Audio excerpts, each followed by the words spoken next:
Hello, welcome to another edition of the Roguelike review.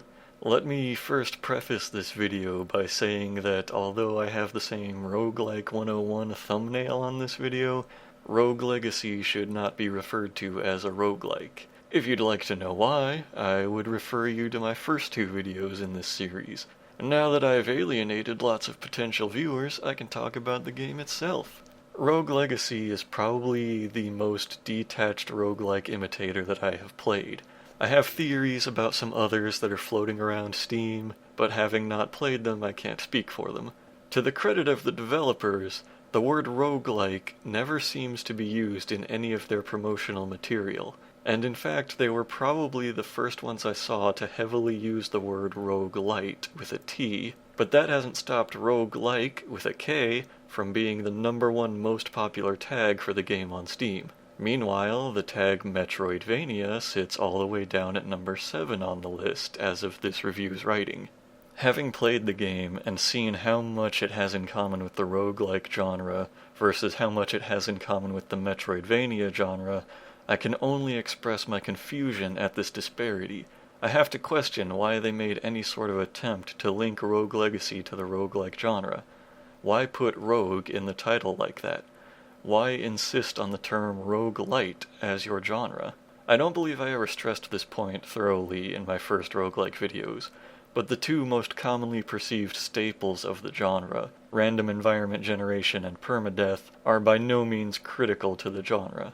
That it's more about the core movement and timing mechanics, such as a grid-based structure and many short single-action turns. Again, more complicated than that, but the point here is that Rogue Legacy has none of those genre-defining traits. It's an action game where your character can move freely all over the place. But before I start to get ahead of myself, let's run through a little exercise here. The way I see it, Rogue Legacy is torn between the roguelike genre and the Metroidvania genre, so let's outline how many traits it has in common with each. First, roguelikes. As I just got done saying, Rogue Legacy has none of the core mechanics of a roguelike. And if we are to observe the new school definition of the roguelite, where you really only need random environments and permadeath, Rogue Legacy has one of those. Environments are randomly generated, so one trait that is common to roguelikes, but none that are critical to them. Now how about Metroidvania games? Well, it's an action game with a non-linear map and platforming challenges, just like a typical Metroidvania, such as, say, Castlevania Symphony of the Night, just as an example. As you progress in the game, you find items that open up new options and generally make you more mobile. They might give you a double jump, kind of like the leap stone in Symphony of the Night. They might give you the power to hover in the air, like the bat form or mist form in Symphony of the Night. You play a sword-wielding hero with lots of alternate equipment to upgrade and flesh out your build, like in Symphony of the Night. You break candles and other furniture to find items, like in Symphony of the Night. They got these little bone-throwing skeleton guys, just like Symphony of the Night. And look, all of these sub-weapons are functionally, and sometimes aesthetically, lifted directly from the Castlevania series, especially, well, you know which one. It's undeniable. Rogue Legacy oozes Symphony of the Night influence, and has almost nothing to do with the roguelike genre. But how do they publicize it? I went to the game's Steam page and Control-F'd the word rogue, not counting results from user reviews, tags, or things like that. Hell, not even counting results where the game's title is printed, since that would inflate the results far too much. The word rogue appears 4 times in all this promotional material. How many times does the word Castlevania appear? 0. What about the word Metroid? 0. What about the word Metroidvania? 0. Tell you what, just for fun, let's be a piece of shit for a moment and exclude nothing from the Control-F results. That would bring it to 27 occurrences of Rogue on the store page, 2 of Castlevania, and 1 of Metroidvania. Now, I can only speculate as to this enormous difference in word frequency. At first I thought, well, there's probably some kind of copyright law protecting the word Metroidvania. I mean, Metroid is definitely a registered copyright. But wait, SteamWorld Dig's official description refers to Metroidvania, and Guacamelee refers to Metroidvania, and Tower of Guns, another not roguelike, refers specifically to Binding of Isaac and Doom 2, so I guess that's not the issue. My number one guess is that Metroidvanias don't sell as well as rogue somethings. Roguelikes haven't been so widely seen in the public eye until very recently, as opposed to Metroidvanias, which have been well known since the late 90s. They're seen as the hot new trend, and that's why it ends up as such a meaningless buzzword over time. Whenever I watch or read some reviewer trying to describe a hot new indie game as a roguelike, I'm basically being told nothing until they get to the next 2 words of the description, because you can't just call a game a roguelike anymore and leave it at that. You always need to tack on an extra genre or two, because roguelike is no longer a strong enough word to stand on its own. You have to be playing a roguelike space sim, or a roguelike survival game, or a roguelike run and gun game. But when an average consumer nowadays looks at the Rogue Legacy store page on Steam and gets bombarded with 27 instances of the word rogue, it's just going to be so much filler and white noise. Yes, even in the game's title, the word rogue holds no bearing on what the game is. They could have just called it Legacy, because that's the kind of theme they went for, that you play a whole legacy of heroes rather than just one. But let's get into that whole legacy idea. When I first heard of the game, I assumed the game would have some form of permadeath, and that the things you do in the early lives of a save file would have some kind of tangible influence on each subsequent life to follow, but that each death also means some kind of serious step back. Well, it looks like that might have been the intention, but it's implemented in the worst possible way. The core of this shortcoming, and in fact the source of most of Rogue Legacy's flaws, is that it is the textbook definition of artificial difficulty. People often bring up the game's difficulty as a matter of praise, telling you you're sure to be killed by some of the first enemies you see in the game. But this doesn't happen because you're an inexperienced player, or because the controls are difficult to learn, or because there are obtuse game mechanics. It happens because the enemies' numbers are higher than your character's numbers. What I hoped for when I started Rogue Legacy was that each new character would start fresh in some way, carrying over very little from the previous character. Maybe this would have the potential to be a mechanic where a good performance in one life can make the following life easier, but a poor performance in one life can make the following life harder. It could have been a neat little risk-reward system if they had worked toward that. Instead, each new character carries over every bonus from every previous life, and the only changes in each new life are the castle map and a pool of generally minor starting traits.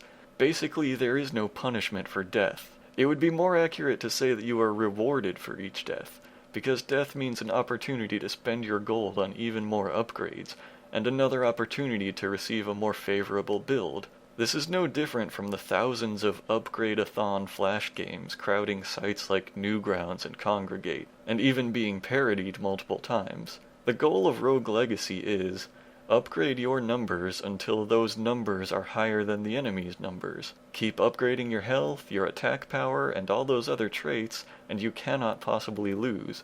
There is absolutely no pressure. I can see why so many thousands of people flock to Rogue Legacy and pour hundreds of hours into it, and it's not just a tactful use of buzzwords. It is one of the many modern games that has been referred to as a sort of Skinner box, basically a constant source of positive feedback as the user repeatedly provides the desired input. The experience of Rogue Legacy deals less with matters of risk versus reward, and more with matters of reward versus greater reward. The game is never punishing or harsh in any way. Although you may fail to reach a desired goal within the game, such as reaching a new area or defeating a boss, the game only gives you more and more resources to make you more and more likely to reach those goals in your next run.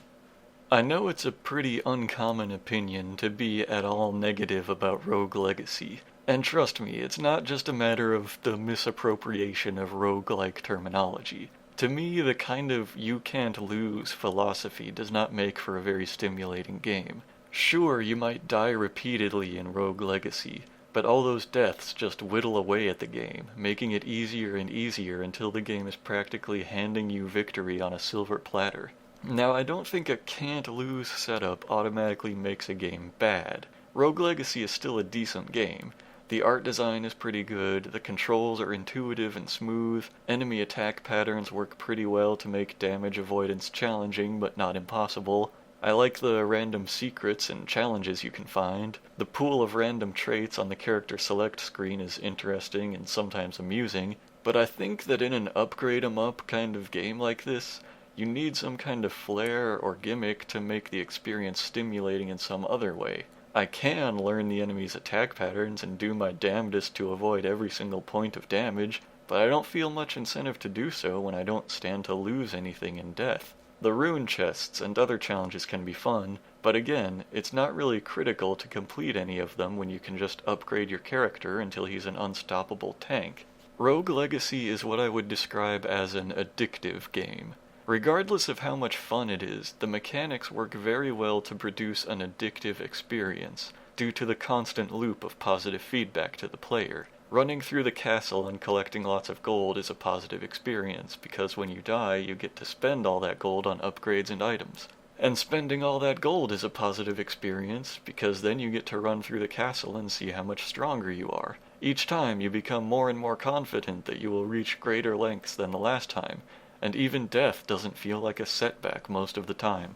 But in the end, I think the biggest draws of Rogue Legacy have nothing to do with the biggest draws of roguelikes. One of my favorite things about roguelikes and their descendants is that each run will feel different, and player decisions can have a large role in molding the run as it progresses. Take some other roguelites, for example. Like in Spelunky, will you use the last of your resources to help you buy a jetpack, making the run much easier? Will you sacrifice the damsel in hopes of receiving powerful items later on, or just take what health you can get?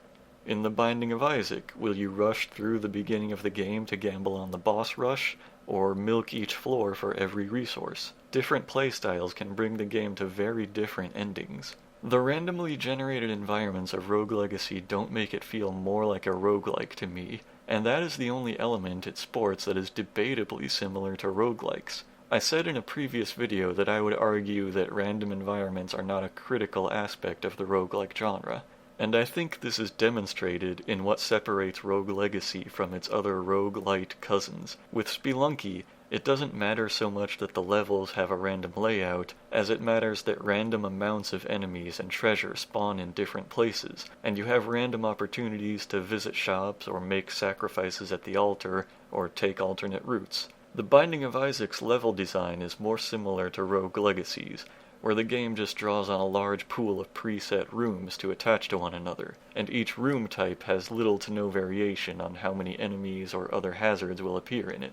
The fun in The Binding of Isaac is that in each run you're granted different items from a large pool, and these items alter the gameplay drastically, allowing or requiring the player to improvise with a very unconventional playstyle. In both Spelunky and The Binding of Isaac, the randomly generated elements are key to the game's challenge. In Rogue Legacy, they're more of a gimmick. The challenge in the game comes almost entirely from learning to avoid and counter all of the enemies and traps that may appear. Once the player has achieved those thresholds, all the challenge that remains is learning to deal with enemies who have larger health pools and higher damage values associated with their attacks. And that is not exactly something that needs to be learned, since it is a problem much more easily solved by buying upgrades for your character.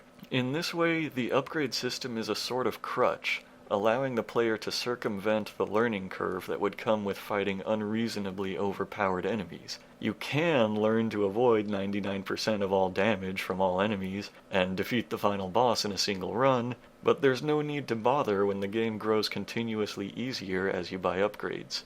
I've said before that in spite of roguelites confusing the terminology and giving people false impressions of what the roguelike genre is, I'm glad that they've become popular in the indie scene recently, because they often make for compelling game mechanics. But I think Rogue Legacy is an exception to this trend. I'm not necessarily displeased with the roguelike genre growing blurry over the years, or with roguelike becoming a meaningless buzzword, as long as it means more great games like Spelunky and The Binding of Isaac continue to be made. But I would be displeased if Rogue Legacy was the one blazing the trail of a new subgenre, because I wouldn't want to see lots of imitators sporting the same upgrade-a-thon mechanics. The least I can say is, thankfully that doesn't seem to be happening. And the one thing I hope is that if any Rogue Legacy imitators do spring up over the years, they do not follow the trend of calling themselves roguelikes, or even roguelites, because such an action would probably take the genre even further from the roots that made it great in the first place. Thanks for watching, everybody. Check these links for more cool roguelike stuff by me.